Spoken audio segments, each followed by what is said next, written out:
انازادی از قلم نور الہدا۔ سلسلے توڑ گیا وہ سبھی جاتے جاتے، ورنہ اتنے تو مراسم تھے کہ آتے جاتے۔ شکوہ ظلمت شب سے تو کہیں بہتر تھا، اپنے حصے کی کوئی شمع جلاتے جاتے۔ کتنا آسان تھا تیرے ہجر میں مرنا جانا، پھر بھی ایک عمر لگی جان سے جاتے جاتے۔ جشن مستقل ہی نہ برپا ہوا، ورنہ ہم بھی بابچوں لاہی سے ہی ناچتے گاتے جاتے۔ اس کی وہ جانے اسے پاس وفا تھا کہ نہ تھا، تم فراز اپنی طرف سے تو نبھاتے جاتے۔ ہر بات کا جواب رکھنے والی لڑکی آج چپ تھی، اس کے الفاظ تو جیسے ختم ہی ہو گئے تھے۔ وقت بدل گیا تھا، اس کی فیلنگز بدل گئی تھی، لیکن سامنے کھڑا شخص سر تا پیر وہی تھا جو 6 ماہ پہلے تھا۔ وہ اس پر طنز کرتی، اس کے چپ رہنے پر گونگے ہونے کا طعنہ دیتی، لیکن آج جب اپنے الفاظ سے وہ سور پھونک کر جا چکا تھا تو اس کے الفاظ اس کو شل کر گئے۔ اس نے کیسے کہہ دیا کہ ان 6 ماہ میں اس کے جذبات اسے لے کر نہیں بدلے؟ کیا ایک پل کے لیے بھی اس کے دل میں کوئی جذبہ نہیں ابھرا؟ تو پھر وہ کیوں محبت کر بیٹھی تھی اس سے؟ ہاتھ میں پکڑا لفافہ جیسے زمین بوس ہوا تھا، اور وہ بھی نیچے بیٹھتی چلی گئی۔ اسی کمرے میں وہ اسے ذلیل کرتی آئی تھی، اور آج یہی وہ اس کی محبت کوسنے بنا اسے دھتکار کر چلا گیا تھا۔ انا زادی تھی وہ، انا مار کر آج جھکنے چلی تھی، مگر وہ تو اسے زمین پر پٹک گیا تھا۔ روح تک چھائے ہوئے شخص تجھے لگتا ہے تجھ سے دستبردار ہوئے تو جی پائیں گے؟ بھابی، اجیا کو پارلر بھیجا یا نہیں؟ بارات کا وقت 4 بجے کا ہے۔ ہاتھ میں میوے کے تھال لیے راشدہ بیگم رفت بیگم کے پاس آئی تھی، جو جہیز کا سامان پورا کروا رہی تھی۔ باہر سامان لوڈ ہو رہا تھا، سب لڑکے سامان رکھوا رہے تھے، اور گھر کی 3 لڑکیاں کمرے میں بند تھی۔ میں نے رضوان سے کہا تھا بچیوں کو پارلر لے جاؤ، اسے دیکھو ذرا کہاں ہے، اور ہاں، ارمینا کو بھی اٹھا دینا، اس لڑکی کو شادی سے کوئی غرض نہیں، سوئی پڑی ہے کمرے میں۔ آخر میں وہ ناگواری سے بولی تو راشدہ بیگم مسکرا دی۔ بچی ہے، فکر نہ کرے، ٹھیک ہو جائے گی وقت کے ساتھ ساتھ۔ وہ کہہ کر باہر کی جانب بڑھ گئی تو رضوان کو دیکھنے لگی، جبکہ ان کی بات پر رفت بیگم سر جھٹک کے رہ گئی تھی۔ اپیا، اب آیا رہنے دے، چادر ڈال لے، رضوان بھائی نے رینٹ پر کار منگوائی ہے، اس میں جائیں گے۔ 15 سالہ رامین نے اجیا کا بیگ اٹھاتے ہوئے کہا۔ نہیں رامین، کار مجھے ویسے نہیں ڈانپ سکتی جیسے میرا ابایا مجھے محفوظ رکھے گا، اجیا نے ابایا پہنتے ہوئے کہا۔ رامین کندھے اچکاتی باقی سامان اٹھانے لگی۔ ارمینا نہیں جائے گی ہمارے ساتھ؟ نقاب لگا کر اجیا نے پوچھا تو رامین کے چہرے کے زاویے بگڑے۔ وہ کہہ رہی تھی کہ وہ کسی چھوٹے موٹے پارلر سے تیار نہیں ہوگی۔ ارمینا کی نقل اتارتی وہ بولی تو اجیا نے اس کے سر پر ہلکی سے چپت لگائی۔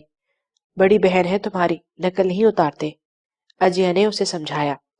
بہن نہیں، کزن، کسی کو بہن بنانے کو تیار نہیں ہے میڈم۔ رضوان کے آواز پر دونوں نے دروازے کی سمت دیکھا جہاں وہ انہیں لینے آیا تھا۔ بھائی، آپ بھی اس کے ساتھ مل جائیں اب، اجیا نے شکوہ کیا تو وہ مسکرا کر آگے بڑھا۔ اچھا، اب منہ نہ پھیلاؤ، دلہن بن کر چڑیل لگو گی، رضوان نے اسے چھیڑتے ہوئے کہا۔ میں آگے بیٹھوں گی۔ رامین شور مچاتی باہر بھاگی تھی۔ اجیا اور رضوان نے نفی میں سر ہلایا تھا۔ ارمینا بیٹا، دروازہ کھولتے ہوئے راشدہ بیگم نے اسے پکارا تو بیڈ پر اوندھے منہ لیٹی ارمینا کے چہرے پر بیزاری آئی۔ مجھے سونے دے پھپھو، اس نے نیند سے بوجھل آواز میں کہا۔ بیٹا، 12 بج رہے ہیں، گھر میں شادی ہے اور تم سو رہی ہو، راشدہ بیگم نے محبت سے اس پر چادر ہٹاتے ہوئے کہا۔ میری شادی تو نہیں ہے نا پھپھو، جس کی ہے اسے دیکھیں، ویسے بھی صبح 5 بجے تو سوئی تھی۔ چادر واپس کھینچتی وہ بولی تو راشدہ بیگم نے تعصب سے سر ہلایا۔ بھائی نے یہ منگوایا ہے، کہہ رہے تھے کہ ان کی شہزادی آج یہ پہنے گی۔ کندن کا نفیس سا سیٹ اس کے سامنے کرتی وہ بولی تو اپنے ابو کے ذکر پر اس نے آنکھیں کھول کر دیکھا اور سیٹ کو دیکھ کر اس نے ہنسی دبائی تھی۔ پھپھو، پرانے زمانے کا گئے اب، اتنی ہیوی جولی کون پہنتا ہے بھلا؟ اس کے لہجے کا تمسخر راشدہ بیگم کو واضح محسوس ہوا تھا۔ اچھا، تم اپنی مرضی کا پہن لو، لیکن اٹھ جاؤ، رضوان اجیا کو لے کر پارلر جا رہا ہے، تم بھی چلی جاؤ، انہوں نے نارمل لہجے میں کہا۔ بس کر دیں پھپھو، میں آپ کے بیٹے کے ساتھ نہیں جا رہی اس سستے پارلر میں خود تیار ہو جاؤں گی۔ ارمینا نخوت سے کہتی بیڈ سے اتر کر واش روم میں بند ہو گئی تھی۔ راشدہ بیگم کو برا تو لگا، مگر وہ نظر انداز کرتی کمرے سے نکل گئی تھی۔ موٹر وے پر اکا دکا نظر آتی گاڑیاں، ٹرک، اس جگہ کی خاموشی بالکل ویسے ہی تھی جیسے کار ڈرائیور کرتے ہوئے شخص کی۔ ایک ہاتھ سے سٹیئرنگ گھماتا، وہ دوسرے ہاتھ کو تھوڑی کے نیچے جمائے کچھ گہری سوچ میں گم تھا۔ اس کی زندگی نے جو موڑ لیا تھا وہ اسے قبول نہیں کرنا چاہتا تھا۔ اس نے پیسنجر سیٹ پر آنکھیں موندے بیٹھی اپنی ماں کو دیکھا، جن کے سونے ہاتھ اسے پھر سے گہرے دکھ میں دھکیل گئے تھے۔ چند دن پہلے ہی تو اپنے ماں باپ کو ان کی خوشی دینا چاہتا تھا، مگر انسان جو سوچتا ہے ہمیشہ وہی ایسا ہو، ایسے کیسے ممکن ہو سکتا تھا؟ آباد نذیر کی اچانک موت ان ماں بیٹے کے خواب توڑ گئی تھی۔ آنکھ میں آئی نمی کو اس نے ہاتھ کی پشت سے صاف کیا۔ وہ لڑکا تھا، اسے مضبوط رہنا تھا۔ ریحان، شمیم بیگم کے آواز پر اس نے فوراً چہرے پر مسکراہٹ سجائی تھی۔ تو انکار تو نہیں کرے گا نا؟ کچھ دیر ہی ان کی آنکھ لگی اور اٹھ کر پھر سے وہی سوال کر رہی تھی۔ اس نے نفی میں سر ہلایا۔ وہ پوچھنا چاہتا تھا کہ اگر اس نے انکار کر دیا، مگر جیسے ہی اپنے الفاظ اسے ماں کو دکھ دینے کی وجہ لگے تو وہ خاموش ہی رہا۔ آباد کی بہت خواہش تھی مینا کو بیٹی بنانے کی۔ وہ جب بھی لاہور سے ہو کر آتے بس مینا ہی مینا گردانا کرتے تھے۔ وہ پھر سے مسکراتے ہوئے آباد صاحب کے ساتھ ساتھ ارمینا کا ذکر کر رہی تھی۔ کار لاہور کی حدود میں داخل ہوئی تو ریحان نے بیک مرر میں اپنا چہرہ دیکھا اور پھر تلخ سا مسکرا دیا۔ سنہری اور کاسنی رنگ کے امتزاج کا لہنگا کرتی پہنے وہ آئینے کے سامنے بیٹھی اپنے میک اپ کو آخری ٹچ دے رہی تھی۔ بالوں کو کرل کر کے اس نے سمپل ہیئر سٹائل بنا لیا تھا۔ جاوید صاحب کے لائے گولڈ کے جھمکے نکال کر اس نے کانوں میں پہنے۔ سیدھے کھڑے ہو کر اس نے آئینے میں اپنا جائزہ لیا۔ لوکنگ بیوٹیفل مینا۔ خود کو ستائشی انداز میں دیکھتی وہ بولی تھی۔ پیچھے مڑ کر دوپٹے کو دیکھا تو اسے سکون آیا۔ لمبے چوڑے دوپٹے تو اسے کبھی پسند ہی نہیں آئے تھے، اس لیے اس نے الگ سے دوپٹہ تیار کروایا تھا۔ دوپٹے کی دونوں پٹیاں ملا کر انہیں گلے میں ڈالتی وہ ایک بار پھر خود کا جائزہ لے رہی تھی۔ میری سینڈلز کہاں ہیں؟ اپنے پاؤں ننگے محسوس کرتی وہ خود سے بولی۔ بیڈ کے نیچے اسے باکس نظر آیا تو وہ نزاکت سے چلتی بیڈ تک آئی۔ سینڈلز پہن کر اس نے گھوم کر خود کو آئینے میں دیکھا تھا، پھر اپنا کلچ اور موبائل اٹھا کر وہ کمرے سے نکل گئی۔ کمرے کی حالت وہ بہت بگاڑ کر گئی تھی۔ اب کس کے ساتھ جاؤ گی؟ سب چلے گئے ہیں۔ افراہیم کی آواز پر وہ جو تیز تیز آگے بڑھ رہی تھی رکی تھی۔ ویسے اگر چاہو تو میں بھی لے کے جا سکتا ہوں تمہیں، اس نے فراخ دلی سے کہا تو ارمینا کے چہرے پر طنزیہ مسکراہٹ آئی۔ ارمینا کسی کی محتاج نہیں، اس لیے اپنی خدمات اپنے تک ہی رکھو، تمسخرانہ انداز میں کہتی وہ دروازے کی جانب بڑھ گئی تھی۔ وہ جاوید صاحب کو بلوا چکی تھی، لاڈلی بیٹی تھی جس کی ہر بات ماننا وہ اپنا فرض سمجھتے تھے۔ ڈیئر کزن، کب تک نخرے کرو گی؟ آخر کو تم بھی تو ایک لڑکی ہوئی ہو نا۔ اپنے کار کی چابی انگلی میں گھماتا وہ تصور ہی میں ارمینا سے مخاطب ہوا تھا۔ میں کسی فضول رسم کا حصہ نہیں بننے والی۔ نکاح ہو چکا تھا۔ دودھ پلائی کی رسم کے لیے رامین ارمینا کو بلانے آئی تھی جو ایک جانب بیزاری سے بیٹھی تھی۔ ٹھیک ہے مت بنے، میں اکیلے رکھ لوں گی پیسے۔ اسے چڑھانے کی کوشش کرتی وہ واپس چلی گئی تھی۔ ارمینا اپنے ہاتھ کسی کے سامنے کبھی نہیں پھیلائے گی، سر جھٹک کر بولتی وہ اپنے موبائل میں مگن ہوئی تھی۔ بچپن میں ہی وہ گھر بھر کی لاڈلی تھی، نخرے کرتی تھی تو سب خوش ہوتے تھے۔ عمر بڑھنے کے ساتھ ساتھ اسے اندازہ ہو گیا تھا کہ وہ اپنی خوبصورتی میں باقی کزنوں سے آگے تھی۔ جاوید صاحب نے لاڈلے سے شہزادی کہنا شروع کیا تو اس کا غرور اور بڑھ گیا۔ وہ جو بچپن میں گھل مل کر رہتی تھی آہستہ آہستہ سب سے دور ہونے لگی۔ وہ کسی چیز کی فرمائش کرتی اور اسے نہ ملتی تو اسے توڑ دیتی۔ ایک دن اپنے ماموں کی کار میں آگے بیٹھنے کی فرمائش کی۔ افراہیم نے منع کیا تو دوبارہ کبھی ان کی کار میں نہیں بیٹھی۔ کوئی کتنی ہی معافی مانگے وہ معاف نہیں کرتی تھی، اس لیے سبھی اسے دور دور رہتے تھے۔ وہ صرف جاوید صاحب کے قریب تھی جن کی ہر بات ماننی بھی جاتی اور منوا بھی لیتی۔ یہ اتنی پیاری لڑکی یہاں کیوں بیٹھی ہے؟ واسے بھائی وہاں آیا تھا۔ آپ کو نہیں لگتا کہ آپ کو وہاں ہونا چاہیے؟ ارمینا نے اسٹیج کی جانب اشارہ کرتے ہوئے کہا جہاں دودھ پلائی کی رسم ہو رہی تھی۔ بالکل نہیں، وہاں میرا کیا کام جب اتنی خوبصورت لڑکی یہاں بیٹھی ہے؟ اپنے تئیں اس کی تعریف کر کے وہ جو ری ایکشن چاہ رہے تھے، ارمینا کے چہرے پر غصہ دیکھ کر فوراً سنجیدہ ہوا۔ مذاق کر رہا تھا، آپ بھی چلیں وہاں۔ اس نے فوراً بات سنبھالی، میں کسی کے ساتھ مذاق کا رشتہ نہیں رکھتی، تو آئندہ اب دھیان رکھیے گا۔ وہ اٹھ کر برائڈل روم کی جانب بڑھ گئی۔ اسے تنہائی چاہیے تھی جو وہیں مل سکتی تھی۔ واسے بھائی، ہم اتنی پیاری اپیا آپ کو دے رہے ہیں اور آپ 20,000 نہیں دے سکتے؟ رامی نے دودھ کا گلاس ہاتھ میں پکڑتے ہوئے کہا۔ واسے نے ایک نظر اپنے ساتھ گھونگھٹ ڈالے بیٹھی اجیا کو دیکھا، پھر رامین کو۔ مجھے کیا معلوم آپ کی اپیا پیاری ہے یا نہیں، کیا معلوم ہم سے جھوٹ بولا جا رہا ہو۔ واسے کے صاف الفاظ میں کہنے پر اجیا آنکھوں میں آنسو آئے، جبکہ رامین نے منہ بسورا۔ گھر جا کر دیکھ لیجیے گا نا، ابھی تو میری دودھ پلائی مجھے دیں۔ رامین نے دودھ کا گلاس آگے بڑھایا تو واسے نے اسے روکا۔ پہلے مجھے کنفرم کرنے دو کہ تمہاری آپی پیاری ہے یا نہیں، یہ نہ ہو میں زیادہ رقم دے کر اپنا نقصان کر بیٹھوں۔ واسے کا انداز اجیا کو صاف مذاق اڑاتا ہوا محسوس ہوا۔ اس نے جیسے ہی ہاتھ بڑھا کر اجیا کا گھونگھٹ ہٹانا چاہا تو اجیا نے اسے روک دیا۔ پلیز، اس کے لہجے میں التجا تھی۔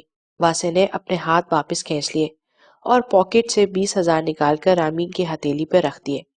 رسم کے شور شرابے میں کوئی بھی واسے کا سرد انداز محسوس نہیں کر پایا۔ کچھ دیر تک رخصتی کا شور اٹھا تو رامین کو برائڈل روم میں لے جایا گیا، جہاں اس کی ضد پر اسے عبایا پہنا دیا گیا۔ واسے نے ایک تیز نظر اپنے ساتھ چلتی اجیا پر ڈالی تھی، پھر اپنی ماں کو دیکھا جنہوں نے اسے چپ رہنے کا اشارہ کیا تھا۔ وہ سپاٹ چہرہ لیے سب سے مل کر گاڑی میں بیٹھ گیا۔ اجیا نہیں جانتی تھی کہ اس کی احتیاط نے کسی کی انا پر ضرب لگائی تھی، جس پر آج پھر وار ہوا تھا۔ صحیح اور غلط کی پہچان ان کے رشتے کی آزمائش بننے والی تھی۔ امی، ریحان کی آواز پر انہوں نے آنکھیں کھولی۔ سامنے وہی گھر تھا جس میں وہ عباد کے ساتھ رخصت ہو کر آئی تھی، اور آج وہ عباد کو بہت دور چھوڑ آئی تھی۔ انہوں نے اپنے آنسو صاف کیے اور ریحان کے دروازہ کھولنے پر باہر آئی۔ چہرے کو ڈھانپ لیا تھا۔ ریحان نے دروازہ کھٹکھٹایا۔ لکڑی کا پرانے طرز کا بڑا سا دروازہ تھا۔ گھر کی سجاوٹ دیکھ کر وہ سمجھ گیا تھا کہ کسی کی شادی ہے گھر میں، جبکہ شمیم بیگم کو ڈر لاحق ہو گیا تھا کہ اپنے شوہر کی خواہش شاید وہ پوری نہ کر سکے۔ کون؟ دروازہ رفت بیگم نے کھولا تھا، جو جلدی گھر واپس آ گئی تھی۔ بھابھی؟ ریحان کے بولنے سے پہلے ہی شمیم بیگم آگے بڑھ کر ان کے گلے لگ گئی۔ ایک پل لگا تھا انہیں پہچاننے میں۔ پیچھے کھڑی ارمینا نے دروازے میں کھڑے سامنے نقوش کے حامل لڑکے کو دیکھا، جو چہرے پر سنجیدگی سجائے کھڑا تھا۔ اس نے تھوڑا سا پیچھے جھانکا تو ایک کار نظر آئی۔ کار کو دیکھ کر اس کی نظروں میں ستائش ابھری، مگر آگے کھڑے ریحان کو دیکھ کر منہ بگاڑ لیا تھا۔ تبھی وہ سب لوگ اسے اس جانب آتے دکھائی دیے۔ ارمینا، جا کر ابو کو فون کرو، کہو بھابھی اور ریحان آئے ہیں، جلد از جلد کام نپٹا کر گھر پہنچے۔ ارمینا کو کہتی وہ شمیم بیگم کو اشارہ کرنے لگی اور ساتھ چلنے لگی۔ ریحان نے ارمینا کے نام پر سامنے کھڑی لڑکی کو دیکھا تھا۔ بلا شبہ وہ خوبصورت تھی، مگر اس کی خوبصورتی کے پیچھے چھپی اس کی ناگواری وہ ایک ہی نظر میں دیکھ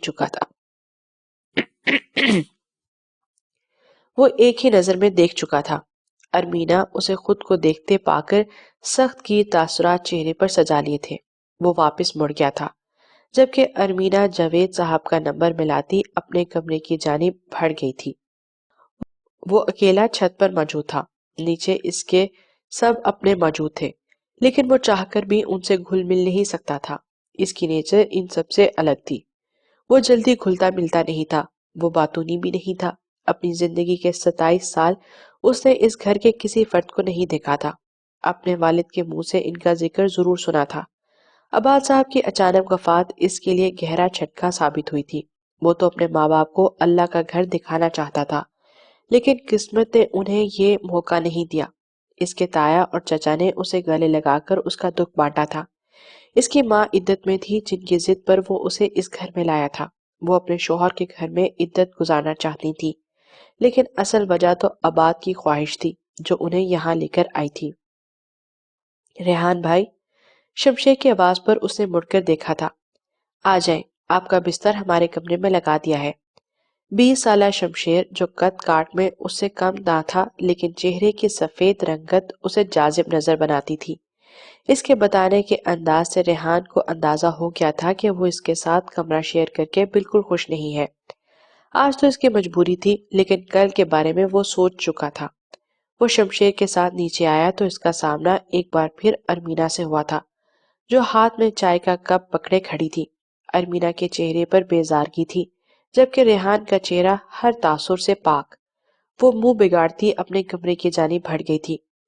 چاچو کے کمرے پر اس چڑیل کا قبضہ ہے، شمشیر نے منہ بگاڑتے ہوئے کہا اور آگے بڑھ گیا۔ اس نے ارمینا کے عقب میں دیکھا تھا۔ اس کے باپ کا کمرہ اس گھر میں موجود تھا، لیکن اس کی ماں اپنی عدت وہاں نہیں گزار سکتی تھی۔ اس کے دل میں کچھ چبھا تھا۔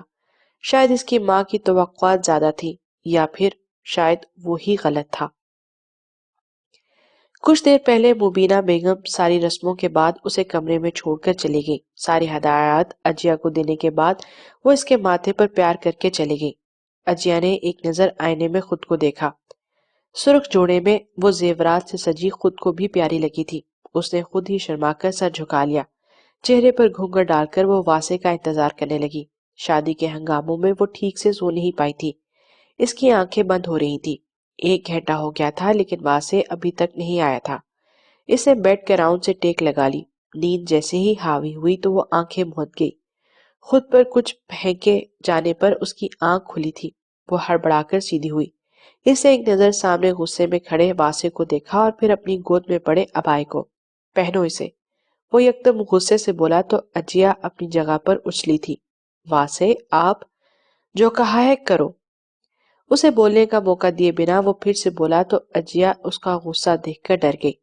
آپ ایسا کیوں کہہ رہے ہیں؟ اسے ڈرتے ہوئے پوچھا۔ کیونکہ میرا کردار بہت ہی برا ہے، میری نظریں پاک نہیں ہیں، دانت چبا کر بولتا وہ اجیا کو سن کر گیا تھا۔ واسے، اسے دکھ سے پکارا تو واسے ہنسا۔ تم نے کہا شادی سے پہلے بات نہیں، ملاقات نہیں، شاپنگ تک تم میرے ساتھ نہیں مانی۔ تمہاری ان چند باتوں نے مجھے متاثر کیا۔ یہی وجہ تھی جو بنا تمہیں دیکھے اس شادی کے لیے ہاں کی۔ وہ ہلکا سا مسکرایا۔ اجیا کے آنسو لگاتار بہہ رہے تھے۔ لیکن آج نکاح کے بعد بھی وہی گریز واسے میں پردہ۔ شٹ اپ، تمہارا یہ سو کال پردہ صرف مجھ سے تھا، میرا بھائی، تمہارا کزن، کیا وہ سب محرم تھے تمہارے؟ واسے کے چلانے پر اس نے روتے روتے نفی میں سر ہلایا۔ اس گھر میں قدم رکھتے ہی تمہارا وہ پردہ اتر گیا۔ باہر جتنی رسم ہوئی آس پاس میرے سب کزن موجود تھے، لیکن تمہیں صرف میرے سامنے آنے پر اعتراض۔ یہ کون سا پردہ تھا جس کی ہر شرط مجھ پر لاگو ہوئی تھی؟ میرے نکاح میں موجود لڑکی کو صرف میرے چہرے دیکھنے پر اعتراض تھا، لیکن باقی سب کے سامنے؟ وہ آگے بول نہیں پایا تھا، شاید بولنا نہیں چاہتا تھا۔ کمرے سے منسلک دروازہ کھولتا سیڑھیاں اتر کے چلا گیا تھا۔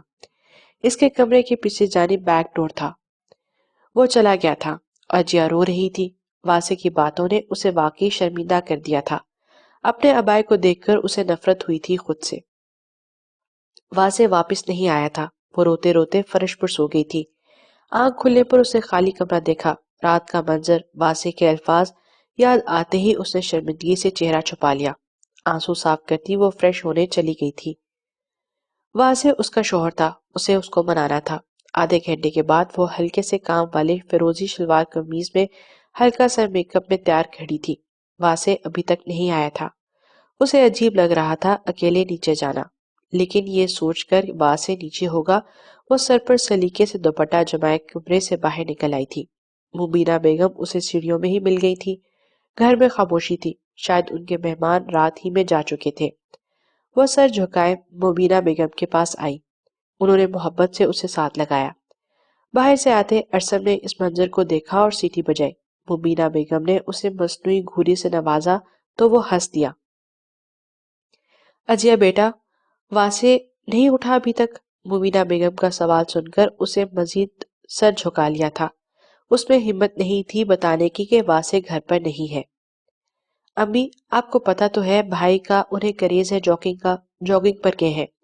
ارسم نے اس کی مشکل حل کر دی تھی، مگر اب اسے الگ ہی فکر ہو گئی تھی۔ وہ کچھ جانتا تو نہیں تھا۔ یہ لڑکا بھی نہ، وہ نفی میں سر ہلاتی اجیا کو ساتھ لیے آگے بڑھ گئی تھی۔ بھابھی، آپ کی وہ نک چڑھی کزن اتنی سڑی ہوئی کیوں رہتی ہے؟ وہ اسے کچھ فاصلے پر صوفے پر بیٹھ گیا۔ مبینہ بیگم کچن کی جانب چلی گئی تھی۔ ارمینا کی بات کر رہے ہو؟ وہ فوراً ہی پہچان گئی تھی۔ ارسم نے ہاں میں سر ہلایا۔